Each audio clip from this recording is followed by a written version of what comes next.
Assalamualaikum warahmatullahi wabarakatuh. Selamat datang di Jagat Bercerita. Apa kabar?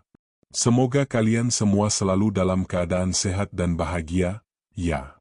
Sebelum lanjut, jangan lupa dukung kami dengan klik tombol subscribe dan komen hadir untuk absennya. Selamat menonton.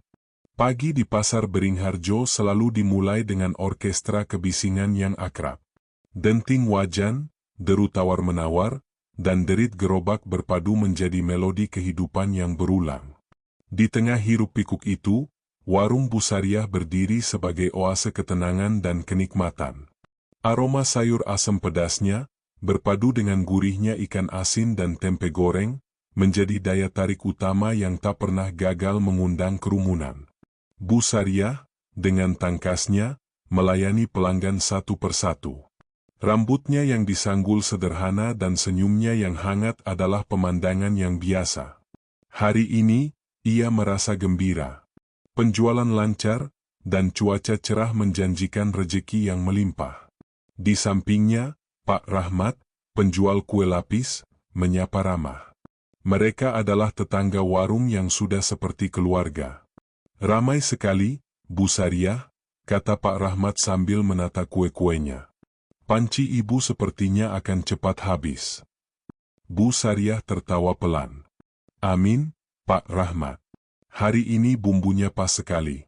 Pedasnya nendang.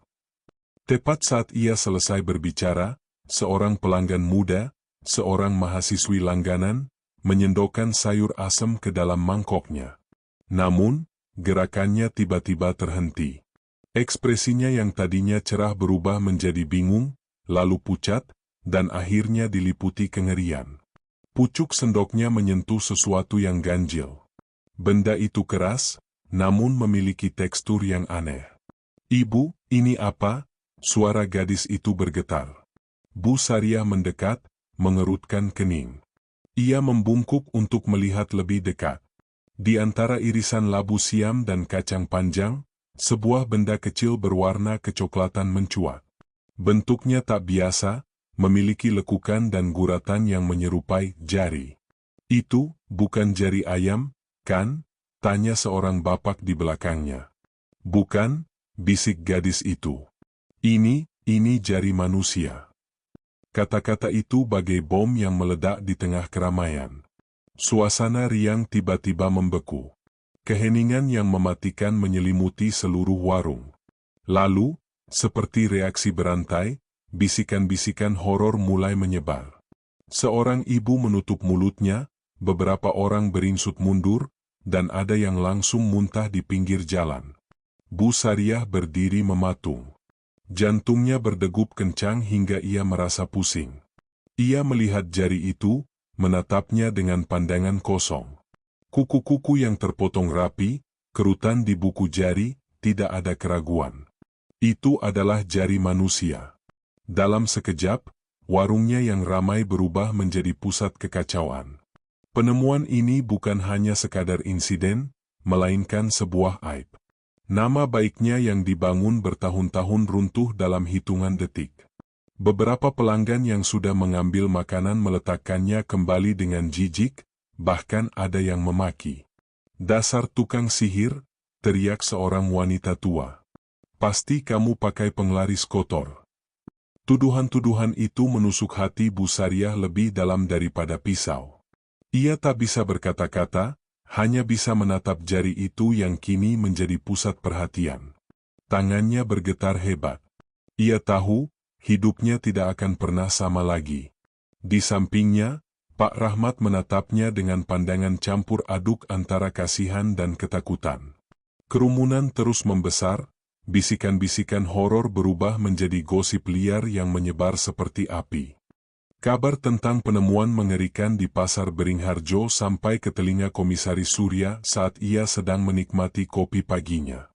Ia adalah seorang perwira yang dikenal dengan ketajaman instingnya, namun juga dengan caranya yang tidak biasa dalam memecahkan kasus. Berusia 40 tahun, wajahnya tegas dengan sepasang mata yang seolah bisa membaca pikiran orang lain. Setibanya di pasar, ia merasakan aura ketidaknyamanan yang kental. Petugas lain sudah memasang garis polisi, tetapi kerumunan masih padat. Di tengah kerumunan itu, Bu Sariah terlihat seperti patung yang rapuh. Wajahnya yang biasa ramah kini dipenuhi keputusasaan. Komisaris Surya mendekat, pandangannya langsung tertuju pada panci sayur asem. Ia melihat sendiri benda kecil yang kini menjadi bukti utama. Tanpa ragu, ia meminta tim forensik untuk segera mengamankan lokasi dan mengambil sampel. "Ibu Sariah, bisa jelaskan apa yang terjadi?" tanya Komisaris Surya dengan nada tenang, berusaha meredakan ketegangan. Bu Sariah mengangkat pandangannya. Matanya berkaca-kaca. Saya tidak tahu, Pak. Saya hanya masak seperti biasa. Tadi pagi saya beli bahan-bahan dari pemasok langganan." "Siapa pemasoknya?" "Pak Dekarso, dia sudah langganan bertahun-tahun. Kami tidak pernah punya masalah." Komisaris Surya mengangguk. Ia tahu, dalam kasus seperti ini, saksi dan korban seringkali berbohong untuk melindungi diri atau orang lain. Namun, ada kejujuran yang terpancar dari mata Bu Sariah yang putus asa. "Bisa Ibu Sariah tunjukkan tempat Ibu menyiapkan bahan-bahan?" Bu Sariah mengantar Komisaris Surya ke bagian belakang warungnya, yang kini juga dipenuhi tatapan penasaran. Komisaris Surya memeriksa setiap sudut, setiap pisau, dan setiap talenan. Semuanya bersih, tidak ada noda darah. Ini menguatkan dugaan bahwa jari itu tidak dipotong di warung ini. Jari itu sengaja dimasukkan ke dalam panci. "Pak," kata salah satu petugas, "banyak yang bilang Bu Sariah pakai penglaris kotor. Gosipnya sudah menyebar." Komisaris Surya menghela napas. Ia tahu betapa cepatnya gosip menyebar di lingkungan padat seperti pasar. "Kita tidak bekerja berdasarkan gosip. Kita mencari fakta," jawabnya tegas. "Hubungi tim forensik. Aku butuh data lengkap tentang jari ini secepatnya. Dan cari tahu siapa saja yang dekat dengan Bu Sariah." Ia kembali ke panci, memandangi kerumunan. Ada banyak wajah di sana, wajah-wajah yang penuh rasa ingin tahu, takut, dan beberapa bahkan mencurigakan. Ia tahu, salah satu dari mereka mungkin menyimpan kunci untuk memecahkan misteri ini. Di sudut lain, Pak Rahmat mengawasi dari kejauhan.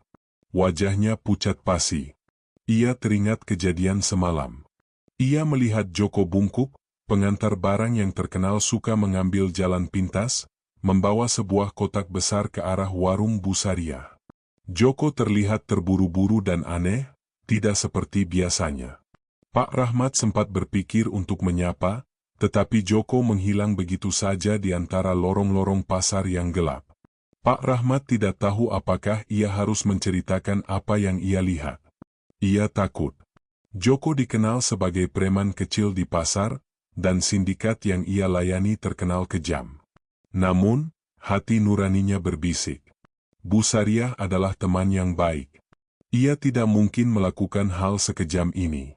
Komisaris Surya, dengan indera keenamnya yang tajam, menangkap sorot mata Pak Rahmat yang gelisah. Ia berjalan mendekat. "Bapak ada di sini sejak tadi pagi, kan?" tanyanya lembut. Pak Rahmat tersentak. "Iya, Pak. Nama saya Rahmat." "Apakah Bapak melihat sesuatu yang aneh? Sesuatu yang ganjil?" Pak Rahmat ragu-ragu.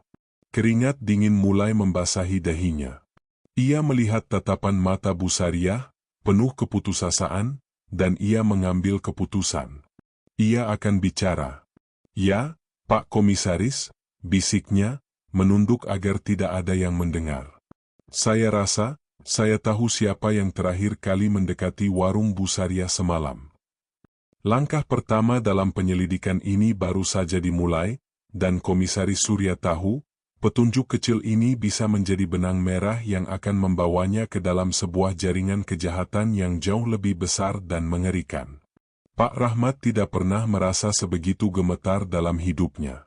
Bahkan saat gempa bumi besar melanda Yogyakarta beberapa tahun silam, ketakutan yang ia rasakan tidak sedalam ini. Ketakutan itu bukan berasal dari kekuatan alam, melainkan dari tatapan tajam Komisaris Surya yang kini menyorotinya, seolah menembus setiap lapis keraguan yang ia miliki. "Katakan apa yang Bapak lihat," desak Komisaris Surya, suaranya pelan namun penuh otoritas. "Jangan takut, saya akan lindungi Bapak." "Ini bukan soal dilindungi, Pak," bisik Pak Rahmat, matanya melirik ke sekeliling, khawatir ada yang mencuri dengar. "Ini soal Joko Bungkuk. Bapak tahu siapa dia dan siapa yang ada di belakangnya." Komisaris Surya tahu. Joko Bungkuk adalah nama yang tak asing di dunia kriminalitas Pasar Beringharjo. Ia adalah sosok yang licin, tukang pukul, dan informan bayaran dari sindikat kecil yang mengendalikan peredaran barang-barang ilegal di bawah meja. Namun, ia tak pernah menyangka Joko akan terlibat dalam kasus sekeji ini. "Ceritakan detailnya, Pak Rahmat," pinta Komisaris Surya. Pak Rahmat menghela napas panjang, mengumpulkan keberanian yang tersisa. "Semalam, sekitar pukul 10 malam. Saya baru saja menutup warung. Saya melihat Joko datang. Dia tidak membawa karung seperti biasanya. Dia membawa kotak, Pak. Kotak besar. Ditutupi kain terpal lusuh. Saya tidak yakin apa isinya." "Apakah dia datang ke warung Bu Sariah?" "Iya," jawab Pak Rahmat, suaranya tercekat. "Dia sempat berhenti, lalu meletakkan kotak itu di dekat pintu warung Bu Sariah. Dia seperti sedang menunggu seseorang. Saya tidak berani mendekat. Lalu, dia mengangkat lagi kotak itu dan membawanya masuk ke dalam lorong." "Lorong mana?" "Lorong yang menuju gudang penyimpanan di belakang. Itu lorong gelap, Pak. Jarang ada orang lewat tengah malam." Komisaris Surya memproses informasi itu dengan cepat. "Apakah dia masuk ke dalam gudang?" "Sepertinya begitu. Setelah itu saya tidak tahu. Saya langsung pulang karena takut. Saya tidak mau terlibat dengan urusan mereka." Informasi dari Pak Rahmat membuka petunjuk baru. Ini bukan hanya tentang jari manusia. Ini tentang sebuah kiriman, sebuah kotak, dan seorang kurir yang mencurigakan.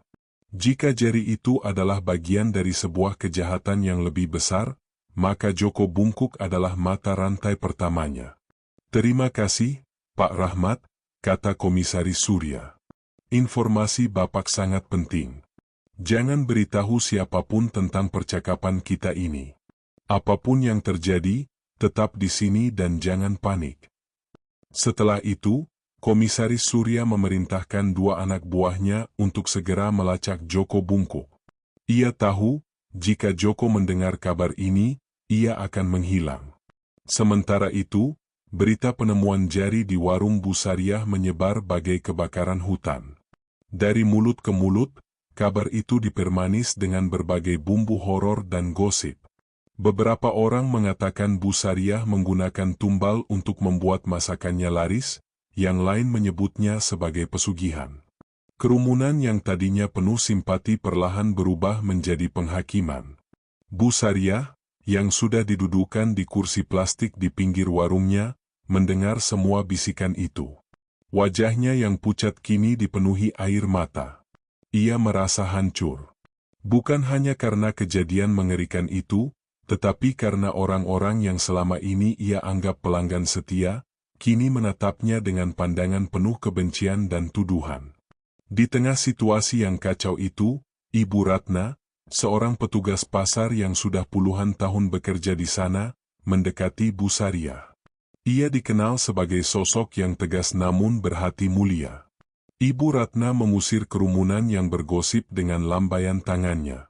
"Sudah, kembali ke tempat kalian masing-masing," perintahnya. "Biarkan Bu Sariah tenang. Kalian tidak tahu apa yang sebenarnya terjadi." Meskipun banyak yang menggerutu, mereka akhirnya bubar, meninggalkan Bu Sariah dan Ibu Ratna berdua. "Kamu baik-baik saja, Sariah?" tanya Ibu Ratna lembut, mengusap bahu Bu Sariah. "Nama baikku hancur, Ratna. Aku tidak melakukan apa-apa." Isak Bu Sariah. Kenapa ini bisa terjadi? Ibu Ratna terdiam, matanya menatap tajam ke arah warung Bu Sariah. Ia mengenal Bu Sariah dengan baik. Bu Sariah adalah sosok yang sederhana dan tulus, tidak mungkin ia terlibat dalam hal-hal kotor seperti itu. Naluri Ibu Ratna mengatakan bahwa ini adalah jebakan. Ada seseorang yang sengaja ingin menghancurkan reputasi Bu Sariah. Tiba-tiba, ia teringat kejadian aneh beberapa hari yang lalu. Seorang pengusaha properti kaya dari Jakarta, Hendra Wijaya, datang ke pasar. Ia ingin membeli lahan di sekitar pasar untuk proyek pembangunan. Namun, Bu Sariah dan beberapa pedagang lain menolak menjual tanah mereka. Hendra Wijaya pergi dengan wajah murka. Ibu Ratna tidak tahu apakah ada hubungannya, tapi ia mencurigai ada agenda tersembunyi. Ia tahu, dalam kasus seperti ini, kejahatan kecil seringkali terhubung dengan kejahatan yang lebih besar. Ketika Komisaris Surya kembali dari percakapannya dengan Pak Rahmat, ia melihat Ibu Ratna sedang menenangkan Bu Sariah. Ia mendekat dan mengangguk hormat. "Ibu Ratna," sapa Komisaris Surya. "Apakah Ibu melihat sesuatu yang aneh belakangan ini?" Ibu Ratna menatapnya lurus. "Banyak hal aneh, Pak Komisaris. Termasuk pengusaha kaya yang ingin membeli tanah di sini. Para pedagang menolak, dan sekarang, kejadian ini terjadi." Komisaris Surya mencatat informasi itu di buku kecilnya. Petunjuk dari Pak Rahmat dan Ibu Ratna saling melengkapi, membuka celah kecil ke dalam dunia gelap yang tersembunyi di bawah keramaian Pasar Beringharjo. "Bapak Rahmat," panggil Komisaris Surya, "Bapak dan Ibu Sariah sekarang adalah saksi kunci. Saya mohon Bapak dan Ibu tetap di sini. Saya akan pastikan kalian berdua aman." Pak Rahmat dan Bu Sariah hanya bisa mengangguk, hati mereka dipenuhi campuran ketakutan dan secercah harapan. Mereka tahu, mereka kini terjebak dalam sebuah misteri yang jauh lebih besar daripada sekadar penemuan jari di panci sayur asem. Keberanian mereka kini akan diuji, dan hidup mereka akan dipertaruhkan untuk mencari kebenaran. Komisaris Surya tahu betul bahwa setiap detik sangat berharga. Ia memberikan instruksi tegas kepada timnya, "Segera lacak Joko Bungkuk. Cari tahu keberadaannya, tanyakan kepada setiap informan, setiap preman jalanan. Dia tidak boleh kabur." Sementara dua anggota timnya bergerak cepat menyusuri lorong-lorong pasar dan gang sempit di sekitarnya, Komisaris Surya tetap di warung Bu Sariah. Ia merasa ada hal lain yang tersembunyi. Ia tidak bisa hanya mengandalkan satu petunjuk. Setelah tim forensik selesai mengumpulkan semua bukti, ia meminta Bu Sariah untuk mengizinkannya melihat dapur warung. "Ibu, saya perlu memeriksa lagi," katanya. "Mungkin ada hal kecil yang terlewat." Bu Sariah, yang sudah sangat lelah dan putus asa, hanya bisa mengangguk. Ia membiarkan Komisaris Surya masuk ke dalam ruang kecil tempat ia menyiapkan masakannya. Ruangan itu sederhana, dengan tungku arang, beberapa talenan kayu, dan rak berisi bumbu-bumbu. Aroma sayur asam yang masih samar-samar tercium di udara kini terasa dingin dan asing. Komisaris Surya memeriksa setiap sudut dengan teliti. Ia melihat stoples bumbu, menyingkirkan karung-karung beras, dan bahkan menyisir tumpukan kayu bakar. Namun, tidak ada yang mencurigakan. Ia lalu menatap ke arah ventilasi kecil yang menghadap ke gang belakang. Gang itu gelap dan kotor, dengan tumpukan sampah yang belum diangkut. "Sepertinya semuanya normal," kata Bu Sariah, suaranya pelan. "Mungkin," jawab Komisaris Surya, matanya masih menatap ke arah gang. "Tapi tidak ada yang benar-benar normal dalam kasus seperti ini." Ia meminta Bu Sariah untuk menceritakan kembali setiap detail dari persiapan masakannya kemarin.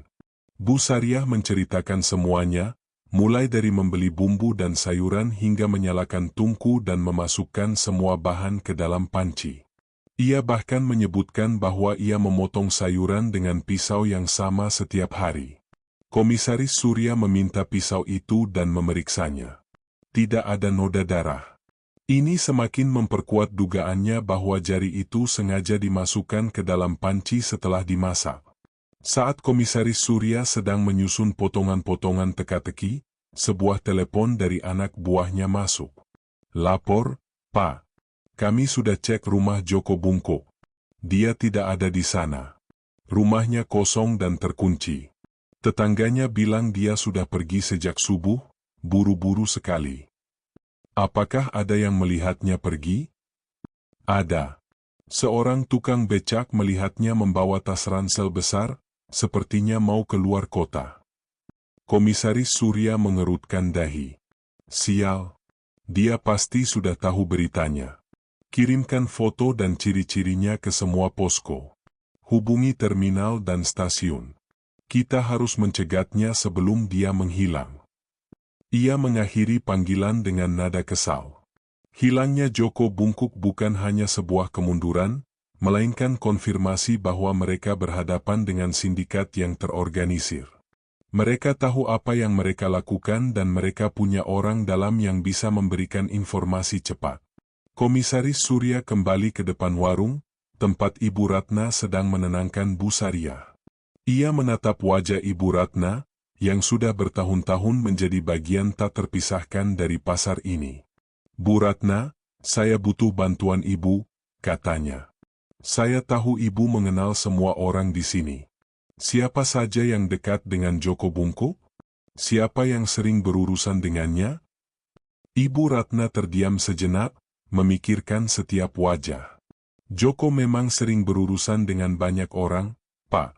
Dia tukang angkut barang ilegal. Biasanya dia bawa barang dari luar kota untuk disebarkan di sini. Tapi yang paling sering berinteraksi dengannya, ada Pak Udin, tukang parkir, dan Pak Kusno, pemilik toko rempah. Kenapa mereka? Pak Udin suka minum-minum dengan Joko di malam hari. Mereka sering terlihat ngobrol serius. Kalau Pak Kusno, dia pernah utang sama Joko. Komisaris Surya mencatat dua nama itu. Baik. Saya butuh Bapak Rahmat dan Ibu Sariah tetap di pasar. Saya akan tempatkan anggota tim untuk mengawasi kalian. Jangan pergi kemana-mana sampai saya kembali. Pak Rahmat mengangguk, namun kekhawatiran terlihat jelas di matanya. Ia sadar, dengan hilangnya Joko, ia kini menjadi satu-satunya saksi kunci. Sementara itu, berita tentang hilangnya Joko Bungkuk mulai menyebar. Para pedagang yang tadinya meragukan Bu Sariah kini mulai berpikir ulang. Mungkinkah Joko yang melakukannya? Mungkinkah Bu Sariah hanya korban? Namun, sebagian lainnya tetap berpegang pada gosip awal, takut mengakui bahwa mereka telah salah menilai. Di saat yang sama, jauh di sebuah villa mewah di pinggir kota, seorang pria paruh baya mengenakan setelan jas mahal. Ia tersenyum sinis. Joko sudah pergi, bisiknya kepada seseorang di ujung telepon. Jangan biarkan dia bicara. Urus sampai tuntas. Pria itu adalah Hendra Wijaya. Ia adalah pengusaha properti yang ambisius, dan pasar Beringharjo adalah target berikutnya. Ia tahu bahwa satu-satunya cara untuk menyingkirkan para pedagang yang menolak menjual tanah mereka adalah dengan menghancurkan mereka. Kasus jari manusia itu adalah bagian dari rencananya, dan Joko Bungkuk adalah bidaknya. Kini, dengan menghilangnya Joko, Komisaris Surya harus berpacu dengan waktu. Ia tidak hanya harus mencari pembunuh, tetapi juga mengungkap kebenaran yang jauh lebih besar dan keji yang bersembunyi di balik kekacauan di pasar Beringharjo. Malam itu, pasar Beringharjo terasa lebih sepi dari biasanya.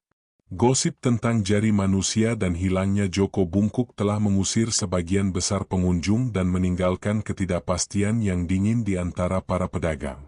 Di warungnya, Bu Sariah duduk sendirian, merenung dalam kegelapan. Ia sudah meminta izin kepada Komisaris Surya untuk menutup lebih awal. Tak ada lagi semangat untuk memasak. Setiap panci dan setiap sendok seolah mencemoohnya.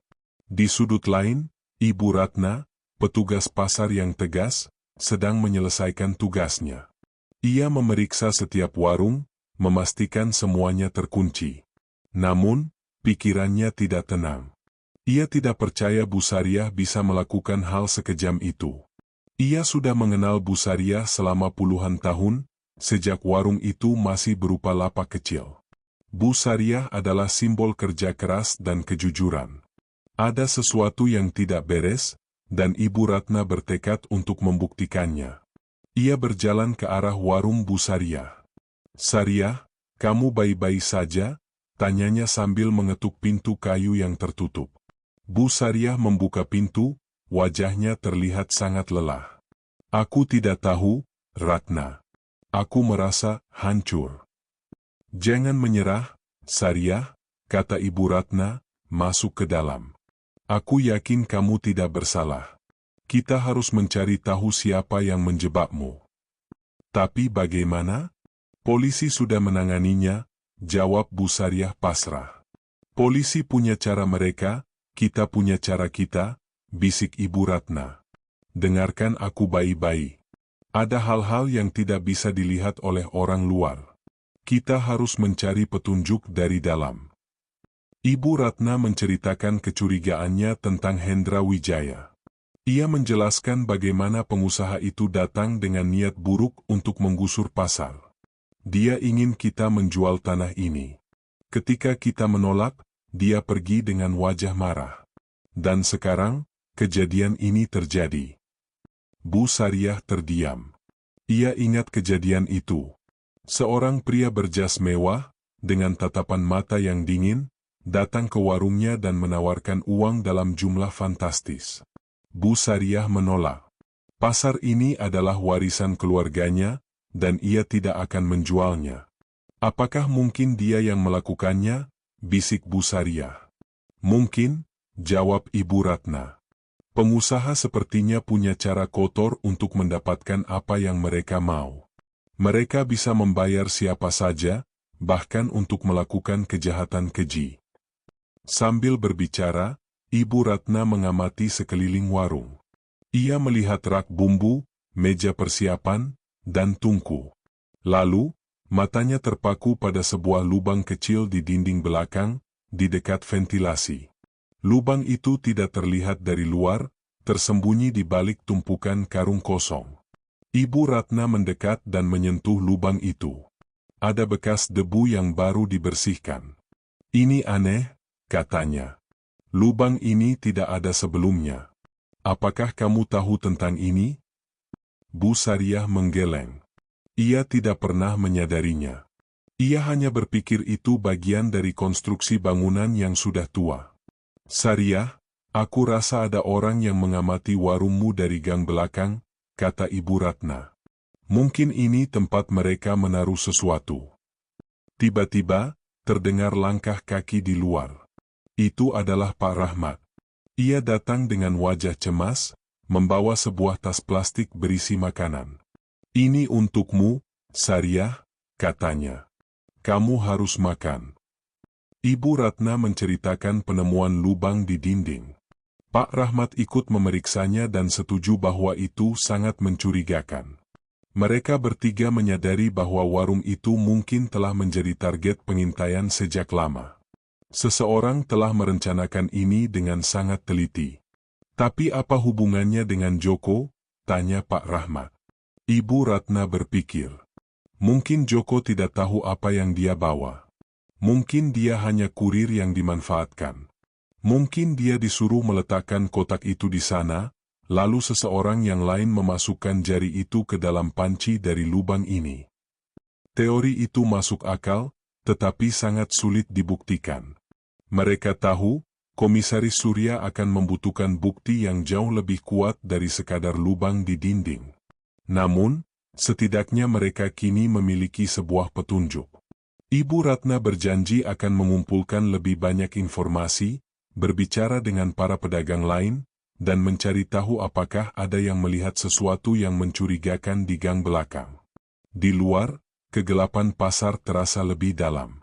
Namun, di dalam warung yang redup, sebuah aliansi tak terduga telah terbentuk. Bu Sariah, seorang pedagang sederhana, Pak Rahmat, seorang penjual kue yang penakut, dan Ibu Ratna, petugas pasar yang gigih. Mereka adalah orang-orang kecil, tetapi dengan tekad untuk membongkar kebenaran, bahkan jika itu berarti berhadapan dengan bahaya yang jauh lebih besar. Pagi itu, ketegangan di kantor polisi kota Yogyakarta terasa mencekam. Komisaris Surya duduk di ruangannya, menatap layar komputer dengan tatapan intens. Di hadapannya, laporan forensik dari tim laboratorium sudah siap. Ia tahu, jawaban dari semua misteri ini terkandung di dalam laporan tersebut.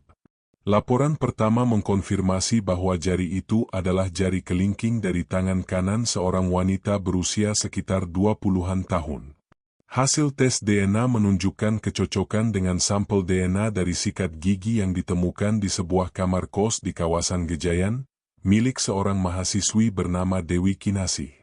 Dewi Kinasih, nama itu langsung terhubung dengan laporan orang hilang yang masuk 3 hari lalu.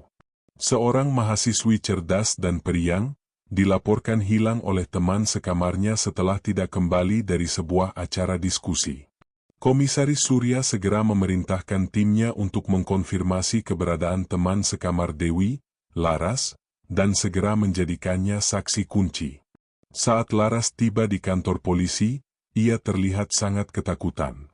Wajahnya pucat dan tangannya gemetar. Komisaris Surya memimpin interogasi sendiri. "Laras, apakah kau mengenal Dewi Kinasih?" tanya Komisaris Surya dengan nada tenang. "Dia, teman sekamar saya, Pak," jawab Laras, suaranya bergetar. Apakah sudah ada kabar tentang dia?" Komisaris Surya mengambil napas dalam-dalam. "Ada, Laras.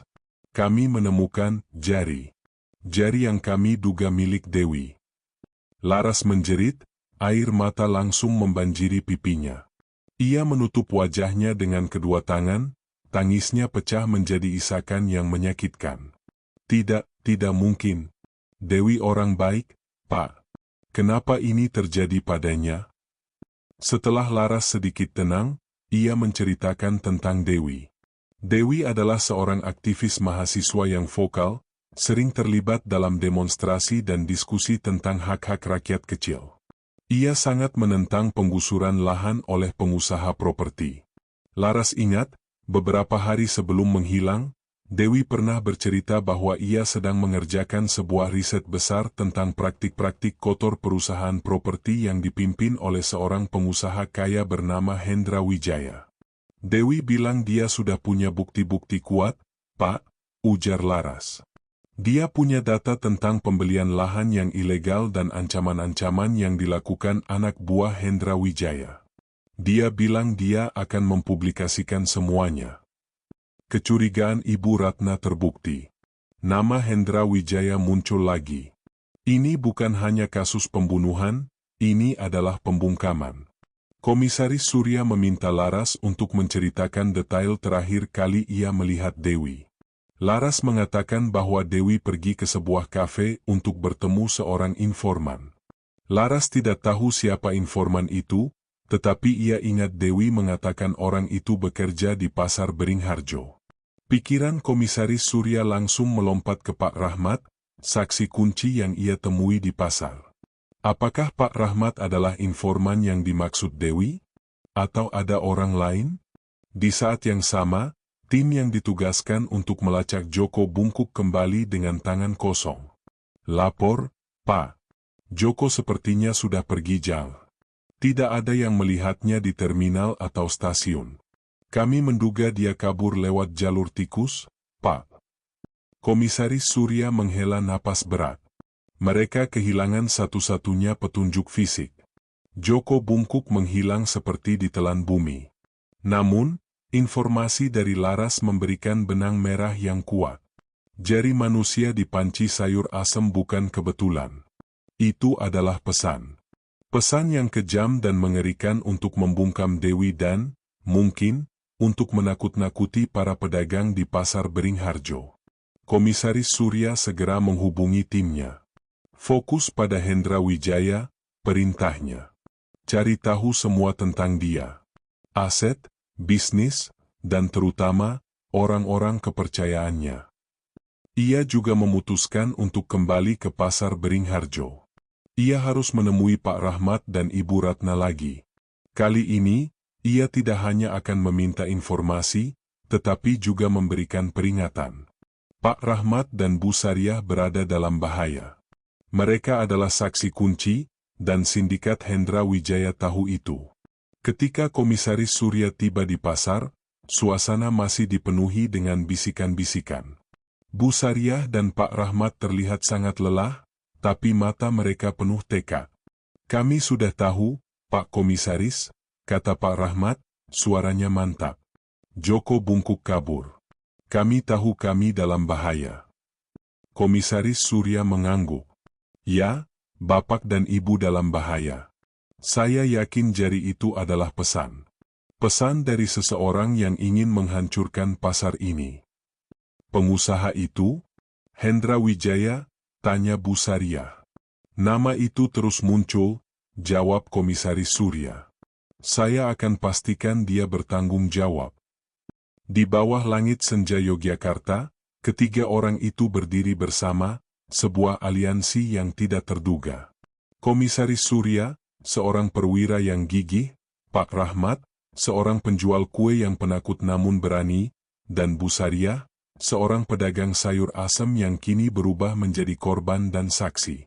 Mereka tahu, pertempuran ini tidak akan mudah, tetapi mereka siap menghadapi apapun demi mengungkap kebenaran. Komisaris Surya kembali ke kantornya dengan perasaan yang campur aduk. Di satu sisi, ia memiliki petunjuk yang solid, Hendra Wijaya. Namun di sisi lain, ia tahu betapa sulitnya menjerat seorang pengusaha kaya dan berkuasa yang diduga memiliki koneksi dengan pejabat tinggi. Ia harus bergerak hati-hati, karena salah langkah sedikit saja bisa membahayakan nyawa timnya dan para saksi. Ia memanggil semua anggota timnya ke ruang rapat. Di atas meja, ia membentangkan peta besar Pasar Beringharjo dan area sekitarnya. "Oke, dengarkan. Kasus ini bukan lagi tentang pembunuhan acak. Ini adalah kejahatan terorganisir," ucapnya, menunjuk ke peta. Jari yang ditemukan adalah milik seorang aktivis mahasiswa, Dewi Kinasih, yang sedang menyelidiki praktik kotor pengusaha properti bernama Hendra Wijaya. "Hendra Wijaya? Orang itu punya koneksi kuat, Pak," celetuk salah satu detektif muda, Rian. "Bahkan ada rumor dia punya orang dalam di kepolisian. Makanya kita harus bekerja di luar radar," jawab Komisaris Surya dengan tenang. "Saya tidak mau ada kebocoran. Mulai sekarang, semua laporan hanya sampai ke saya. Tidak ada yang lain." Komisaris Surya membagi tugas. Tim pertama, yang dipimpin oleh Rian, ditugaskan untuk menggali semua informasi tentang Hendra Wijaya. Mulai dari riwayat bisnisnya, daftar aset, hingga orang-orang yang sering berinteraksi dengannya. Mereka harus mencari tahu apakah ada pola mencurigakan dalam akuisisi tanahnya, terutama di area yang dekat dengan pasar. "Periksa semua perusahaannya," perintah Komisaris Surya. "Fokus pada laporan keuangan dan izin pembangunan. Cari tahu apakah ada proyek yang macet karena penolakan warga." Tim kedua ditugaskan untuk melacak keberadaan Joko bungkuk. "Meskipun dia sudah kabur, kita punya cara untuk melacak jejak digitalnya. Periksa rekaman CCTV di sekitar terminal dan stasiun. Mungkin ada yang sempat merekam wajahnya atau plat nomor kendaraan yang ia gunakan. Kita juga akan memasang orang di tempat-tempat yang sering jadi persinggahan preman," tambah Komisaris Surya. "Joko pasti punya teman.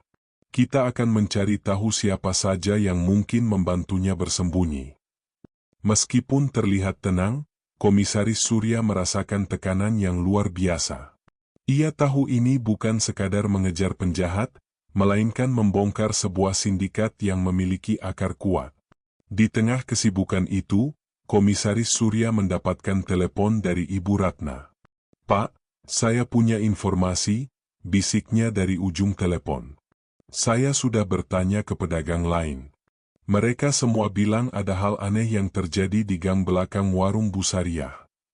Apa itu, Bu?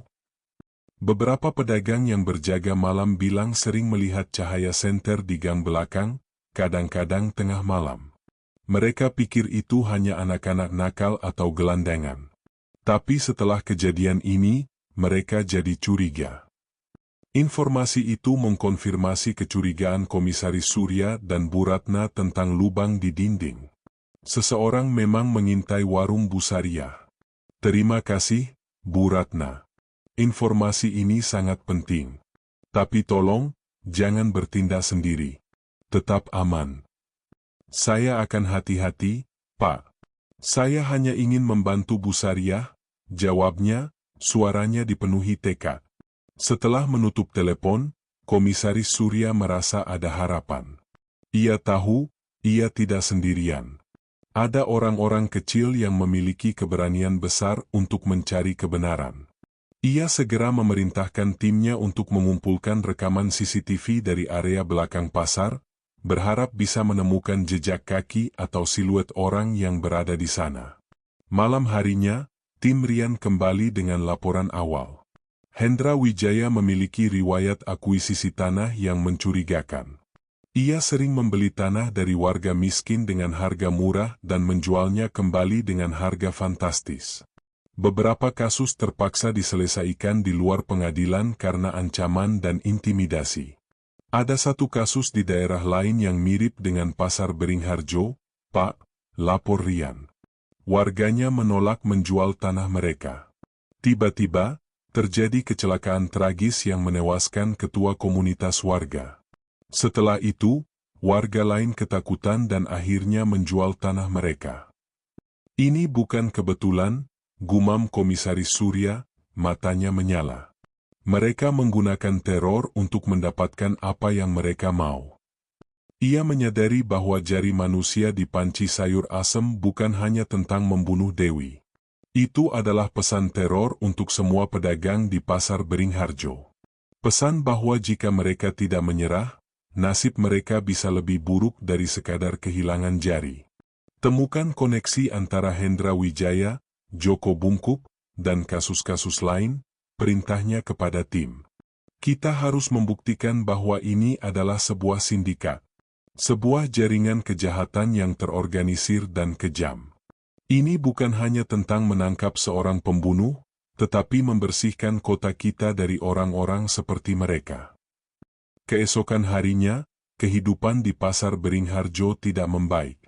Keberanian yang sempat muncul kini digantikan oleh ketakutan yang mencekam. Bu Sariah dan Pak Rahmat, yang kini berada di bawah pengawasan ketat, menerima ancaman-ancaman yang semakin nyata. Pagi itu, saat Pak Rahmat membuka warung, ia menemukan sebuah amplop terselip di bawah pintu. Di dalamnya, sebuah foto dirinya yang sedang berbicara dengan Komisaris Surya, dicetak dengan tulisan tangan di belakangnya, berhenti bicara jika ingin hidup. Keringat dingin membanjiri dahinya. Ia segera membawa foto itu kepada Bu Sariah. Sariah, mereka tahu, bisiknya, gemetar. Mereka tahu kita bicara dengan polisi. Bu Sariah melihat foto itu dan hatinya mencelos. Ketakutan yang sama menyelimuti dirinya.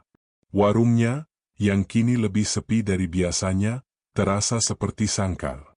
Ia merasa tertekan, seolah setiap orang yang melewatinya bisa menjadi mata-mata dari sindikat itu. Apa yang harus kita lakukan, Pak Rahmat? Tanyanya, suaranya dipenuhi kepanikan. Apa kita berhenti saja? Tidak, jawab Pak Rahmat, mencoba menguatkan dirinya sendiri. Kita tidak bisa berhenti. Kalau kita berhenti, mereka akan menang. Kita harus percaya pada Pak Komisaris. Namun, di tengah malam, ketakutan itu semakin menjadi. Sebuah botol berisi bensin dilempar ke arah warung Bu Sariah. Api langsung menyala, melalap sebagian pintu dan dinding kayu. Bu Sariah yang masih terjaga terperanjat. Ia berteriak histeris, dan dalam hitungan detik, para pedagang lain bergegas memadamkan api. Komisaris Surya tiba di tempat kejadian. Ia melihat sisa-sisa api dan mendengar cerita Bu Sariah dengan wajah serius. Ini bukan lagi ancaman biasa. Ini adalah teror. Mereka ingin menakut-nakuti ibu, kata Komisaris Surya. Mereka ingin ibu menyerah. Saya tidak tahu harus bagaimana lagi, Pak, isak Busariah.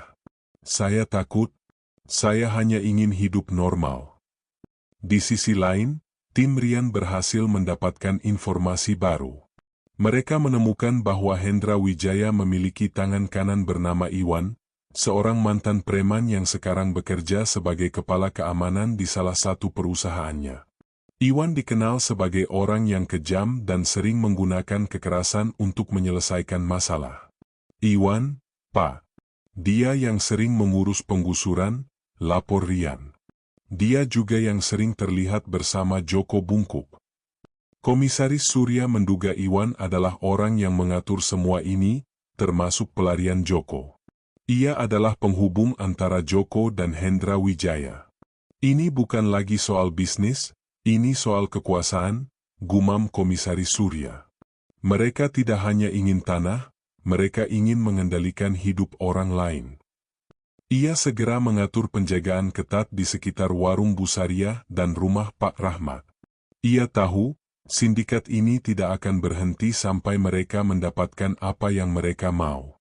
Mereka akan terus mengancam dan meneror sampai para saksi menyerah. Di dalam warungnya yang gelap, Busariah tidak bisa tidur. Ia duduk, memandangi bayangannya di dinding. Ia merasa sendirian, seolah seluruh dunia berbalik melawannya. Namun, tiba-tiba, ia teringat wajah Dewi, gadis muda yang kini sudah tiada. Ia teringat cerita Laras tentang Dewi yang berani melawan ketidakadilan. Jari kecil di panci sayur asem itu bukanlah sekadar bukti, melainkan sebuah pengingat. Pengingat bahwa ada nyawa yang hilang demi sebuah kebenaran, dan ia tidak boleh membiarkan pengorbanan itu sia-sia. Pagi harinya, Busariah bangun dengan tekad baru. Ia membersihkan sisa-sisa kebakaran dan menata kembali warungnya. Ketika Pak Rahmat datang, ia melihat Busariah dengan wajah yang berbeda. Wajah yang lelah itu kini dipenuhi dengan keberanian. Saya sudah memikirkannya, Pak Rahmat, kata Busariah. Kita tidak akan mundur. Kita tidak akan biarkan mereka menang. Pak Rahmat mengangguk, matanya berkaca-kaca. Saya setuju, Sariah. Kita akan lawan mereka. Bersama-sama. Komisaris Surya merasakan kelegaan melihat tekad baru dari Busariah dan Pak Rahmat. Mereka telah melewati masa-masa ketakutan dan kini memilih untuk berjuang. Ini adalah modal terpenting dalam kasus ini, sebab tanpa saksi, ia tidak akan bisa menjerat pelaku yang licin. Fokus investigasi kini beralih sepenuhnya ke Hendra Wijaya. Komisaris Surya memerintahkan timnya untuk menggali lebih dalam, bukan hanya soal bisnisnya, tetapi juga kehidupan pribadinya, kebiasaan, dan jaringannya. Tim menemukan bahwa Hendra sering mengadakan pertemuan rahasia di sebuah klub golf mewah di pinggir kota. Klub ini bukan hanya tempat bermain golf, tetapi juga tempat transaksi bisnis kotor dan lobi-lobi politik. Rian, aku ingin kau dan timmu menyusup ke klub itu, perintah Komisaris Surya. Cari tahu siapa saja yang sering bertemu dengan Hendra. Perhatikan percakapan mereka. Kita butuh bukti yang menghubungkan Hendra dengan Iwan dan Joko. Tim Rian menyusun rencana. Mereka menyamar sebagai anggota klub baru, mengenakan pakaian golf, dan berpura-pura menikmati permainan. Namun, mata dan telinga mereka terus siaga. Mereka melihat Hendra Wijaya sering bertemu dengan beberapa pejabat dan pengusaha lain. Dalam salah satu pertemuan rahasia, Rian berhasil menyadap pembicaraan mereka. Ia mendengar Hendra membicarakan tentang proyek pasar Beringharjo dan bagaimana ia mengirim pesan kepada para pedagang yang menolak menjual tanah mereka. Pesan itu sudah sampai, Pak, kata seorang pria berjas, yang belakangan diketahui sebagai seorang pejabat di Dinas Tata Kota. Mereka sudah mulai ketakutan. Tinggal tunggu waktu saja sampai mereka menyerah. Bagus, jawab Hendra Wijaya, suaranya terdengar dingin. Setelah ini, pastikan lahan itu bisa diurus. Aku tidak mau ada hambatan. Dan pastikan Iwan sudah mengurusi bocah itu. Kata-kata itu adalah bukti kuat yang dibutuhkan Komisaris Surya. Bocah itu merujuk pada Joko Bungko. Jelas bahwa Hendra Wijaya adalah otak di balik semua ini, dan Iwan adalah pelaksananya. Komisaris Surya segera meminta timnya untuk mengumpulkan semua bukti yang mereka miliki. Rekaman percakapan, bukti transfer uang dari rekening Hendra ke rekening Iwan, dan kesaksian Pak Rahmat dan Bu Sariah. Ia yakin, dengan bukti-bukti ini, ia bisa menjerat Hendra Wijaya. Namun, ia tahu bahwa menangkap Hendra tidak akan mudah. Pria itu cerdik dan memiliki koneksi yang kuat. Ia pasti akan berusaha memutarbalikkan fakta dan menggunakan kekuasaannya untuk lepas dari jeratan hukum. Di saat yang sama, Bu Sariah dan Pak Rahmat kembali ke warung mereka. Mereka merasa takut, namun semangat mereka tidak padam. Mereka tahu, mereka adalah bagian penting dalam mengungkap kejahatan ini. Bu Sariah kembali memasak sayur asem, kali ini dengan hati-hati. Bukan untuk pelanggan, tetapi untuk dirinya sendiri dan Pak Rahmat. Ibu Ratna datang dan memberikan kabar baik. Komisaris Surya bilang mereka sudah punya bukti. Kita akan segera menangkap orang itu.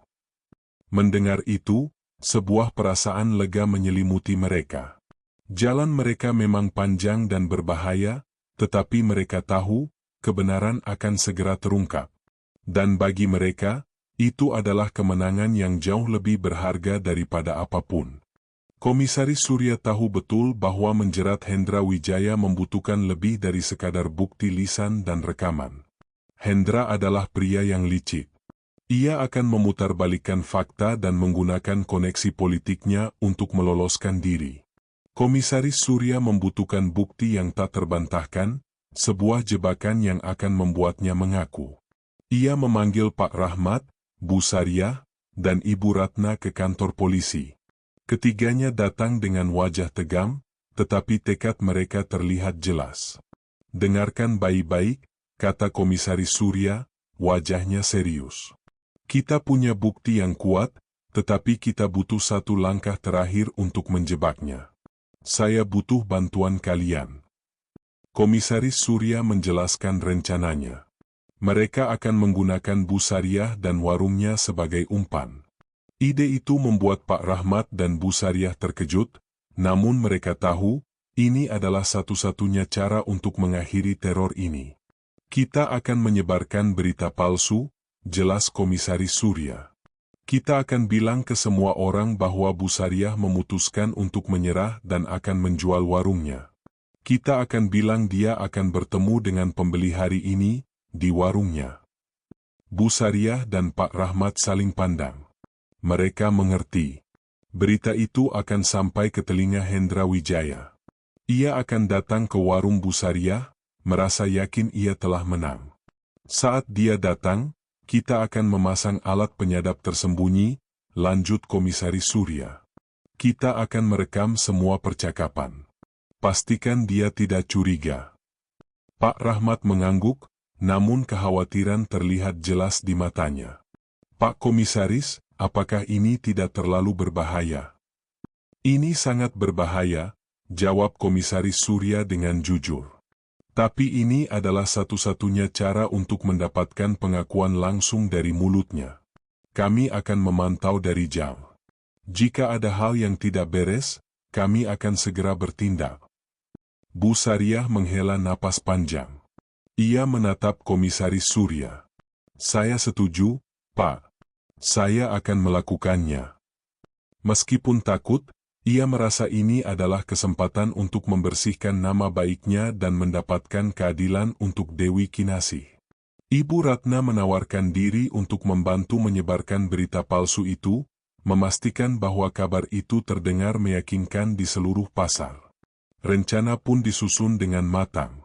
Tim Komisaris Surya memasang kamera tersembunyi di sudut-sudut warung, menyamarkannya di antara rak-rak bumbu dan pot bunga. Mikrofon kecil disembunyikan di bawah meja dan di dekat bangku tempat Bu Sariah biasanya duduk. Di luar, para detektif menyamar sebagai pedagang dan pembeli, membaur dengan kerumunan. Mereka memiliki mata elang, siap untuk bertindak jika terjadi sesuatu. Kabar tentang Bu Sariah yang menyerah menyebar dengan cepat, persis seperti yang direncanakan. Para pedagang di pasar terkejut. Mereka tidak menyangka Bu Sariah akan mundur begitu saja.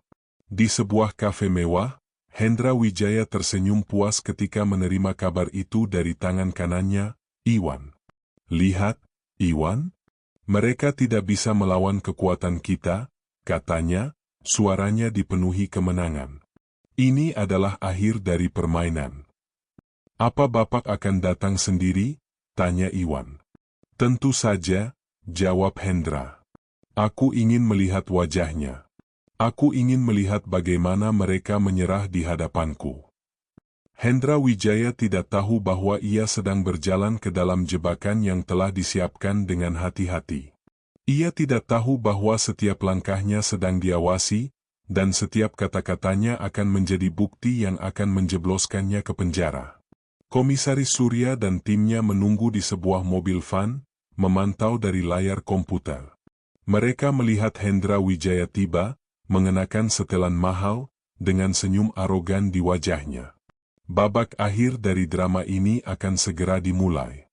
Udara di pasar Beringharjo terasa lebih dingin dari biasanya. Tidak ada lagi keceriaan dari tawar-menawar, hanya bisikan ketakutan yang tersisa. Di tengah kesunyian itu, sebuah mobil mewah berhenti di depan warung Bu Sariah. Dari dalamnya, Hendra Wijaya turun, mengenakan kemeja sutra dan celana kain mahal.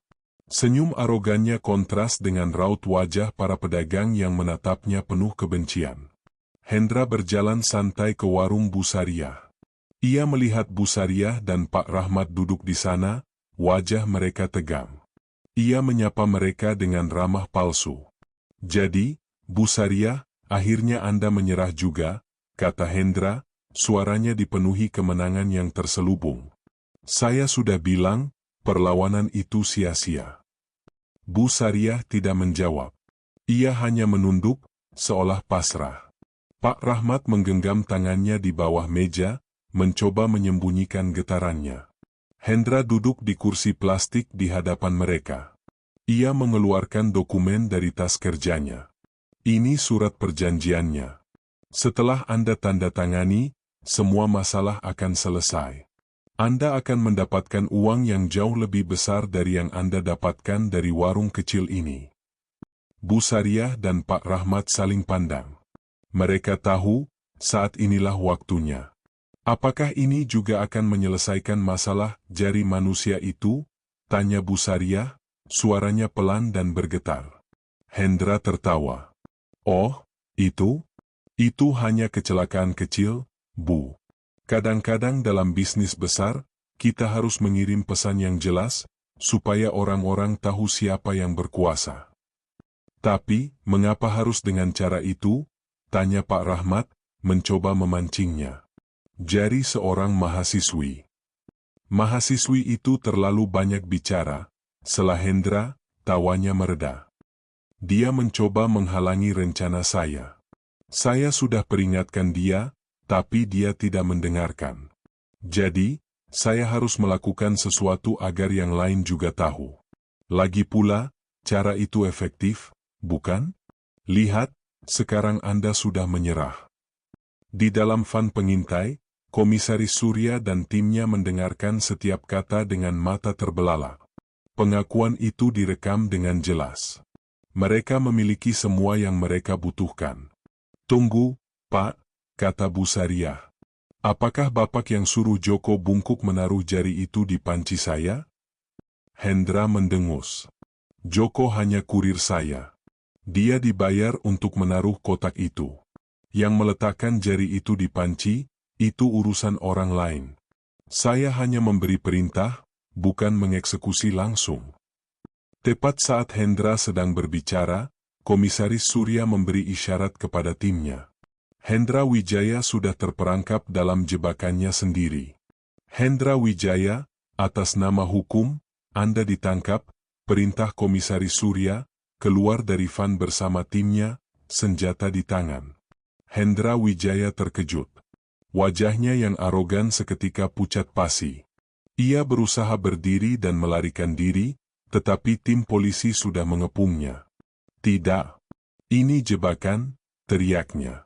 Komisaris Surya tersenyum tipis. "Ya, ini jebakan. Dan Anda baru saja mengaku semuanya. Semuanya terekam." Di tengah keramaian yang mulai berkumpul, Bu Sariah dan Pak Rahmat saling berpegangan tangan. Air mata mengalir di pipi Bu Sariah, kali ini bukan karena kesedihan, melainkan karena kelegaan dan rasa syukur. Penangkapan Hendra Wijaya menjadi berita utama di seluruh kota. Masyarakat yang tadinya mencurigai Bu Sariah, kini berbalik mendukungnya. Mereka terkejut dan marah mengetahui bahwa seorang pengusaha kaya tega melakukan kejahatan keji hanya demi uang. Di kantor polisi, Hendra Wijaya mengamuk. Ia mencoba menggunakan koneksinya, menelepon berbagai pejabat, tetapi semua koneksinya kini menjauhinya. Dengan bukti rekaman dan kesaksian dari Bu Sariah dan Pak Rahmat, Komisaris Surya memiliki kasus yang sangat kuat. Ia juga berhasil menangkap Iwan, yang akhirnya mengakui semua perannya. Joko Bungkuk hanya disuruh meletakkan kotak itu, "Pak, aku Iwan. Saya yang memotong jari Dewi, atas perintah Pak Hendra. Lalu saya yang memasukkannya ke dalam panci dari lubang di dinding. Pak Hendra ingin memberikan pelajaran kepada para pedagang, dan cara itu adalah yang paling efektif." Pengakuan Iwan mengakhiri misteri tentang bagaimana jari itu bisa berada di panci Bu Sariah. Jaringan Hendra Wijaya pun terbongkar. Beberapa pejabat korup yang terlibat dalam sindikat ini juga ikut ditangkap. Keadilan akhirnya terwujud. Namun, di tengah kemenangan ini, ada sebuah tragedi kecil. Saat Hendra Wijaya dan Iwan ditangkap, beberapa anak buahnya yang melarikan diri mencoba membalas dendam. Mereka membakar warung Bu Sariah dan rumah Pak Rahmat. Api melalap habis semua yang mereka miliki, meninggalkan puing-puing dan abu. Ketika Komisaris Surya tiba di tempat kejadian, ia melihat Bu Sariah dan Pak Rahmat duduk di depan puing-puing, menatap dengan tatapan kosong. Mereka telah kehilangan segalanya. "Saya mohon maaf, Bu, Pak," kata Komisaris Surya. Mereka mencoba membalas dendam. "Tidak apa-apa, Pak Komisaris," jawab Bu Sariah, suaranya serak. "Kami sudah tahu risikonya. Kami sudah mendapatkan kebenaran, itu sudah cukup." Keesokan harinya, sesuatu yang luar biasa terjadi. Kabar tentang pembakaran warung dan rumah Bu Sariah dan Pak Rahmat menyebar. Masyarakat yang merasa bersalah karena telah salah sangka pada Bu Sariah, kini berbondong-bondong datang untuk membantu. Mereka membawa bahan-bahan bangunan, makanan, dan donasi uang. Para pedagang di Pasar Beringharjo, yang tadinya penuh kecurigaan, kini bahu-membahu membersihkan puing-puing. Mereka memasang tenda darurat, memberikan pinjaman modal, dan memasang papan besar bertuliskan, "Kami percaya pada Bu Sariah." Ibu Ratna dan Komisaris Surya datang untuk membantu. Mereka terharu melihat semangat persatuan yang luar biasa itu. Bu Sariah dan Pak Rahmat tidak lagi merasa sendirian. Mereka melihat wajah-wajah yang penuh kasih sayang dan dukungan, bukan lagi wajah-wajah yang penuh kebencian. "Kami tidak akan biarkan mereka menang," kata seorang pedagang. "Kami akan buktikan bahwa pasar ini tidak akan pernah menyerah pada kejahatan." Bersama-sama, mereka membangun kembali warung Bu Sariah. Dalam beberapa minggu, warung itu berdiri kembali, lebih kuat dan lebih kokoh dari sebelumnya. Nama baik Bu Sariah pulih, dan ia kembali memasak sayur asem, kali ini dengan rasa yang berbeda, rasa kebahagiaan dan kelegaan. Kisah ini menjadi legenda di Pasar Beringharjo. Kisah tentang jari manusia yang memicu serangkaian peristiwa, mengungkap kejahatan besar, dan menyatukan orang-orang kecil melawan kekuatan yang kejam. Bu Sariah dan Pak Rahmat menjadi simbol keberanian, dan Komisaris Surya, sosok yang tak kenal lelah dalam mencari kebenaran. Mereka membuktikan bahwa meskipun kegelapan bisa menutupi segalanya, cahaya kebenaran pada akhirnya akan selalu bersinar.